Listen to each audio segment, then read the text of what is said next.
Olá, quais são os seus diferenciais? O que é que faz com que você seja o escolhido ao invés de outra pessoa ou do produto dela serem os escolhidos? É sobre isso que trata o livro A Estratégia do Oceano Azul, que eu vou tratar aqui neste vídeo. Eu sou Heloísa Magrin, especialista sênior em gestão estratégica e projetos de TI. Sou uma das pioneiras no ensino online para preparação para a certificação PMP e atuo como consultora, professora, mentora, autora e palestrante. E é sobre estes assuntos que eu falo aqui neste canal, sempre com o objetivo de tornar o aprendizado acessível, prático e focado em resultados. O livro A Estratégia do Oceano Azul foi escrito por Shankin e René Malborn, ambos professoras do INSEAD, uma das principais escolas de negócios do mundo. O livro foi publicado em 2005, mas continua muito atual até hoje, pois os autores desenvolveram esse conceito estratégico após estudarem mais de 150 movimentos estratégicos que aconteceram em diferentes indústrias, ou seja, diferentes segmentos, ao longo de 100 anos. Eles apresentam uma abordagem sistemática para tornar a concorrência irrelevante, através da criação de novos espaços no mercado que ainda sejam inexplorados, em vez de competir em mercados já existentes e saturados, que eles chamam de oceanos vermelhos.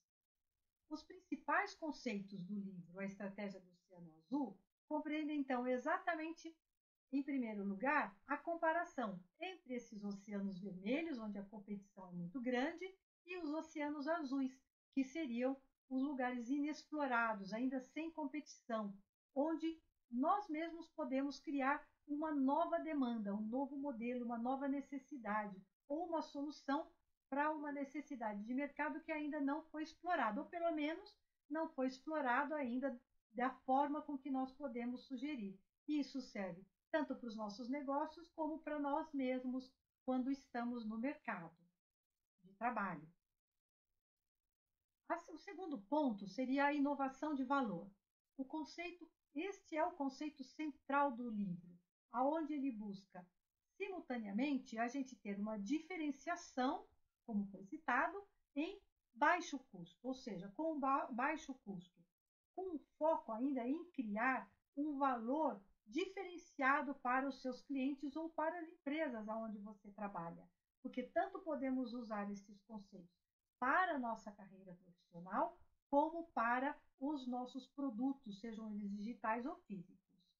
Dentro do livro também a gente tem um conceito de matriz de avaliação de valor, também chamado de curva de valor.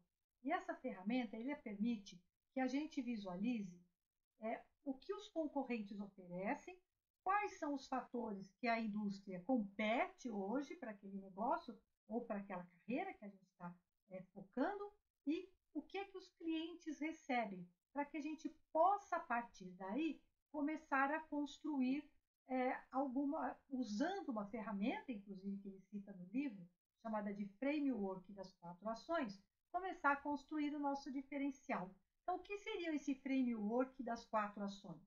Seria, em primeiro lugar, a gente eliminar tudo aquilo que pode ser eliminado.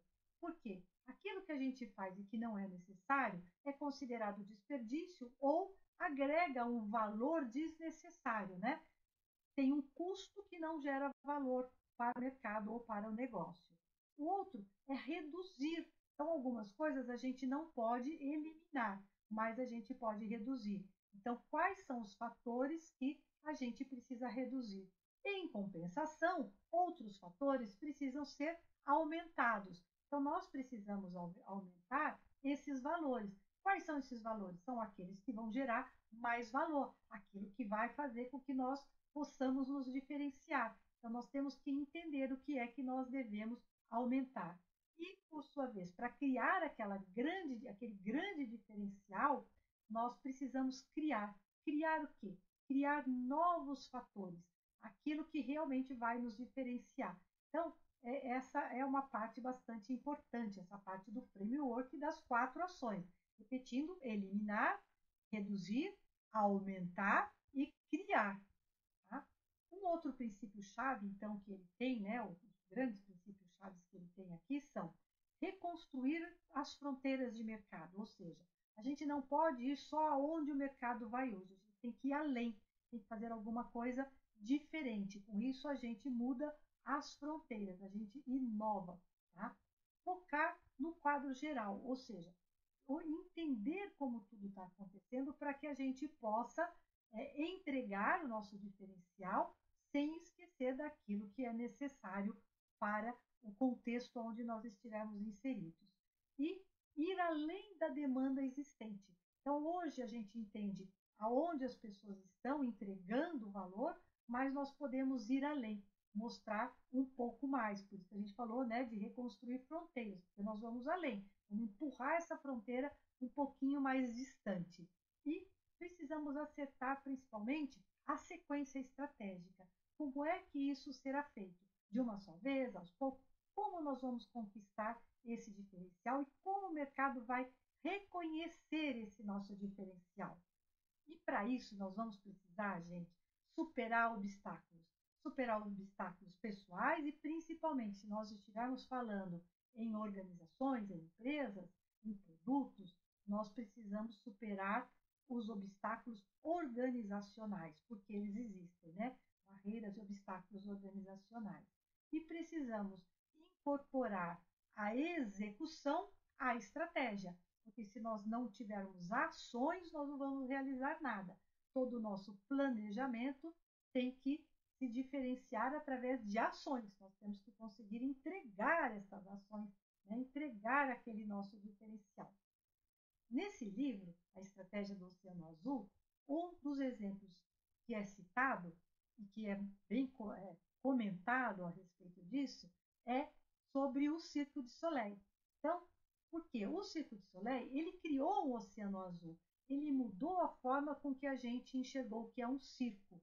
E ele fez isso usando todos esses conceitos que a gente acabou de falar, pois ele eliminou os itens caros que tinham no circo, que eram os animais, principalmente porque transporte de animais, cuidar dos animais, né? Tudo isso, treinar os animais, era caro. Então, foi uma das coisas que ele eliminou. E também ele reduziu o humor. A gente ia no circo só para dar risada. Hoje a gente também dá algumas risadas, mas a gente fica encantado com as execuções do Circo de Soleil, né? E ele também eliminou o perigo, porque a gente tinha bastante risco, principalmente quando se usavam os animais, né? E ele aumentou o quê? Ele aumentou os elementos artísticos, ele trouxe elementos artísticos. Ele saiu do zero? Não, talvez ele se inspirou nos circos chineses, que também tinham acrobatas, etc. Mas ele fez isso de uma forma diferente. Então, ele criou uma experiência única. Tá? Então, e por isso o Circo de Soleil ele é o grande exemplo que é citado nesse livro, além de alguns outros. Mas esse é um exemplo. E como nós podemos fazer isso hoje, quando nós estamos agora sendo, né, desafiados pela inteligência artificial? Como é que nós vamos inovar e trazer valor num contexto onde a gente está falando também de inteligência artificial? Então, a gente precisa analisar isso em várias dimensões. Vamos ver alguns exemplos que a gente poderia fazer. Por exemplo, usando o conceito da personalização em massa, a gente consegue reduzir custos. Né? Então, a gente pode, por exemplo, criar serviços que são customizáveis, mas que são vendidos em larga escala. A gente pode, por exemplo, né, alguns exemplos que a gente já viu por aí, é roupa sob medida usando a IA até para fazer um design automatizado. Então, isso é uma personalização em massa, porém com custo reduzido. Outra coisa são, a gente sabe que hoje nos sites, né, dentro dos é, é, dos algoritmos, eles existem o que? Os assistentes virtuais, que eles entendem as preferências individuais de cada pessoa, conseguem montar o contexto para a gente ter personalização. Então, a gente tem essa possibilidade. Por exemplo, também a democratização de expertise, ou seja, de experiências, né, de especialistas. As ferramentas hoje transformam, né, esse conhecimento especializado em soluções acessíveis. Então, a IA, ela está ajudando você hoje a construir imagens diferentes, a construir softwares, a construir programas, a criar os seus posts. Então, a gente consegue hoje ter um conhecimento necessário, altamente especializado, que poucas pessoas tinham até pouco tempo atrás, a IA trouxe para todo mundo, ou pelo menos para todo mundo que está aprendendo com ela e usando. Também na área da educação, novos modelos de educação. Nós estamos falando em novos modelos de trabalho, novos profissionais que são que utilizam IA hoje, a gente tem que pensar na preparação desses profissionais também. Então, novos modelos de educação, transformando professores no que? Em tutores personalizados, baseados em IA. Então, currículos adaptativos para que podem se ajustar ao ritmo do aluno. Então, isso é muito importante, porque vai de acordo com aquilo que o aluno pretende, não ele ficar preso num currículo que é igual para todos, mas sim pode ajustar ao ritmo do aluno e às necessidades ou aos desejos dele. E a avaliação contínua e feedback em tempo real. Quantos de nós já ouviu falar sobre hoje o estudo, por exemplo, de línguas através de tutoriais com inteligência artificial, ao mesmo tempo, como você estivesse conversando com alguém. Tá? A otimização de recursos também a IA pode ajudar bastante. A gestão inteligente, por exemplo, de energia, a manutenção preditiva de tempo real, por exemplo, quanto tempo realmente a gente gasta. A gente consegue ter maior assertividade através dos cálculos de IA, por exemplo. Na agricultura, a gente tem ouvido falar bastante sobre a precisão, por exemplo, de uso de menos inseticidas, né, aplicando de uma forma mais correta, através da automação, através da análise feita por IA.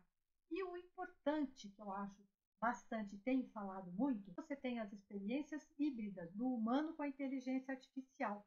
O atendimento ao cliente combinado com a empatia humana com a eficiência do IA. Então, você está fazendo um atendimento, por exemplo, para alguém que te ligou para tirar uma dúvida, você tem inteligência artificial agilizando e entendendo melhor os dados para você dar a resposta, mas existe a empatia do humano. Então, o humano trabalhando junto com a IA. E produtos, por exemplo, que se comportam melhor de acordo com o comportamento do usuário. Aí a gente fala bastante dos algoritmos. Algoritmos que hoje estão, por exemplo, dentro dos frameworks que a gente acessa, né, dos portais de compra, também dentro nas televisões, né, em vários programas, várias formas, várias plataformas que a gente acessa para assistir vídeos, filmes, etc. E serviços de saúde com monitoramento contínuo. Então, a gente hoje sabe, por exemplo, de relógios e outros equipamentos que estão ali monitorando pressão, batimento cardíaco, acompanhando até a sua alimentação, lembrando do horário de tomar os remédios. Então, são várias situações onde, na saúde, a IA também pode estar agindo, e principalmente junto com o humano, com o médico que acompanha e não com automedicações, etc. E nós temos o ponto da automação criativa, que são as ferramentas de design, que através do input humano, mas com geração de IA, vão conseguir então gerar filmes, como a gente tem visto muitos filmes gerados por IA, né?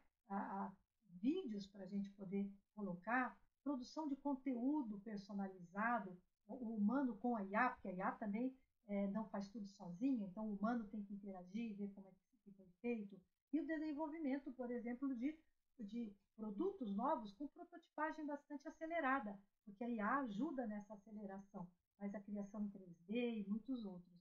E uma série de coisas também, microsegmentos de mercados, por exemplo, que é a identificação de nichos ultra específicos que a gente tem, o marketing hiperpersonalizado, que a gente tem produtos adaptados para microcomunidades, para comunidades específicas, como a gente tem hoje para crianças, terceira idade e vários outros, né?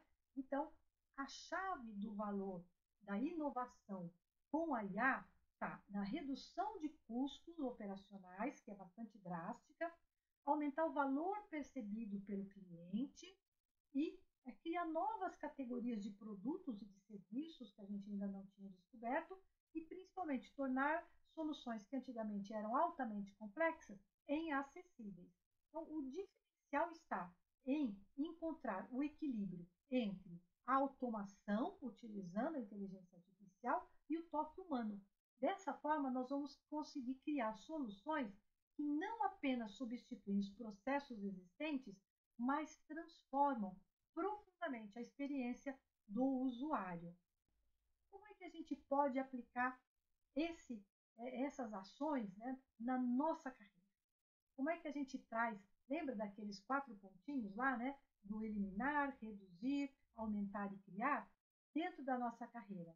Primeiro, a gente tem que eliminar as tarefas repetitivas, porque essas a IA faz melhor do que a gente, mais rápido, né? Processos obsoletos, também a gente tem que tirar, coisa que a gente faz que não agrega valor. Sempre eu tenho um grande amigo que a gente trabalha junto e ele sempre conta essa história de um relatório que uma determinada equipe fazia, na qual eu faço parte, e que ninguém nunca leu esse relatório. Vamos deixar de fazer. A gente faz um mês, deixa de fazer. Se ninguém em 3 meses reclamar, ele não precisa ser feito. A gente elimina, né? E também eliminar a resistência à mudança tecnológica. Muita gente hoje está bloqueada em aprender, em utilizar a inteligência artificial, em saber como utilizar, ganhar esses benefícios, porque bloqueou a mudança. Tá? Então, é a mesma mudança que a gente teve quando o cara contava o troco na mão e entrou a máquina registradora, quando as pessoas escreviam só a mão e entrou a máquina de datilografia, quando a gente fazia tudo, né, na datilografia chegou o computador, é a mesma evolução. Então, é uma continuidade, né, de evolução, mas é uma evolução tecnológica. Só isso, que a gente tem que aprender a conviver com ela. Tá? E o que nós podemos reduzir? Porque aqueles foram eliminar. Por exemplo, o tempo gasto em atividades que são mecânicas, que a IA consegue fazer para a gente. A dependência de habilidades facilmente automatizáveis. Vamos focar naquilo que são os nossos diferenciais. E o foco na memorização de informações desnecessárias, porque a gente precisa continuar aumentando o nosso nível de conhecimento. Mas a memorização de informações que a gente não precisa ficar guardando, a gente deixa para o computador, a automação, a IA, seja quem for cuidar. E o que nós precisamos aumentar? Principalmente a nossa capacidade de fazer perguntas e de fazer boas perguntas, perguntas complexas. Tá? Isso é uma coisa muito importante, porque se hoje nós, de humano para humano, fazemos perguntas que as pessoas dão respostas que não são as que nós esperamos, o mesmo vai acontecer quando a gente está falando com a IA, fazendo perguntas. Porque é assim que a gente se relaciona com as IAs generativas, né? Através dos prompts ou das perguntas. A gente precisa aumentar o nosso pensamento sistêmico, tá? Porque o nosso pensamento sistêmico é que vai fazer com que a gente enxergue o todo e a gente consiga ver esses diferenciais que a gente vai trazer. Precisamos melhorar a nossa inteligência emocional, até para a gente quebrar aquela barreira que eu comentei há pouco, né? Que a gente tem com a mudança que a IA e a automação toda está trazendo para a gente, né? E a criatividade aplicada, porque a criatividade é o grande diferencial do humano. A IA ela vai fazer aquilo que você pedir, mas a criatividade baseada no que ela já aprendeu, mas a criatividade é nossa. E uma coisa muito importante que a gente precisa aprender e aumentar é a nossa capacidade de curadoria, que é como nós ensinamos a IA, como nós fazemos com que ela faça aquilo que a gente precisa, porque senão ela faz as coisas que ela já aprendeu e não é sempre aquilo que a gente precisa. E precisamos criar o quê? Novos modelos de entrega de serviços. Precisamos conseguir criar uma metodologia híbrida do humano com a IA. Precisamos criar novos nichos especializados. Com o advento da IA, outros nichos, outros mercados irão surgir. E nós precisamos entender qual é o nosso lugar nesses novos nichos. Quais são esses nichos que nós podemos atender. Tá? E nós precisamos criar experiências únicas para os nossos clientes. E quando eu falo nossos clientes, são os clientes dos nossos produtos, mas são os nossos clientes internos, onde nós, com as nossas equipes, nos relacionamos no nosso dia a dia. E também, nossas equipes são nossos clientes quando nós estamos falando na nossa atividade pessoal, nosso relacionamento pessoal. Então, isso é muito importante. Vai fazer com que a gente crie esse nosso diferencial cross-disciplinar, uma integração interdisciplinar, combinando muitos conhecimentos de áreas distintas e criando uma nova categoria de profissionais que consigam resolver problemas de forma inovadora. E essa experiência a gente vai poder usar IA para que a gente consiga fazer isso de uma forma muito mais rápida, ampliando as nossas próprias capacidades. Quando nós combinamos as nossas capacidades com a IA, nós ampliamos essas capacidades, melhoramos nosso padrão de qualidade, a nossa produtividade, né, mais rápido. E aí a gente desenvolve, então, isso que a gente chama aí de superpoderes, que são esses poderes diferenciais que a gente citou aqui esse tempo todo, que vai trazer um valor único para o nosso cliente, seja ele o nosso cliente interno, o nosso cliente que a gente está se relacionando, ou seja ele o cliente mesmo da sua empresa, né? Dependendo de onde você está. Então, onde é que está o segredo? Onde está o pulo do gato desse negócio? Primeiro está em identificar que aí, onde é que a IA é mais forte, onde é que o humano é insubstituível ou mais forte. Criar uma proposta única de intersecção do humano com a IA, ou seja, criar esse novo modelo, né? Desenvolver esse modelo, mas de uma forma que ele possa ser escalável, ou seja, que ele possa ser utilizado e poder estar sempre em adaptação, né? Constante adaptação. Existem muitos modelos e a própria IA, assim como a gente, está mudando o tempo inteiro. Então, assim como o Circo de Soleil criou, reinventou o circo, os profissionais de hoje precisam também reinventar as suas profissões, criando categorias totalmente novas, onde são únicos, onde a gente é o único no mercado, ou pelo menos no momento inicial. Então, a gente tem o diferencial de ser um inovador, de ser um pioneiro. Isso traz muito valor para aquilo que a gente tem. Então, esse vídeo faz parte também de um diário que a gente tem aqui, um planner, né, chamado Diário da Conquista. Esse planner aqui, o Diário da Conquista, a gente acompanhou ele durante o ano de 2024 todo, para ir evoluindo numa meta definida no início do ano para ser alcançado até o final do ano. Mas pode ser usado para você começar a qualquer momento e durante 12 meses evoluir. E ele faz parte, então, do 11º mês do planner, que corresponde aqui em 2024 ao mês de novembro, para quem começou em janeiro, né? Então, ele também faz parte aqui do nosso Diário da Conquista, tá? Então, eu espero que vocês tenham gostado. Se gostaram, sigam o nosso canal, coloca aqui, se inscrevam, né, no canal, deixa o seu like e deixa o seu comentário. E me conta aí como é que você está preparado para inovar nesse mundo agora que está cada vez mais utilizando a IA, ok?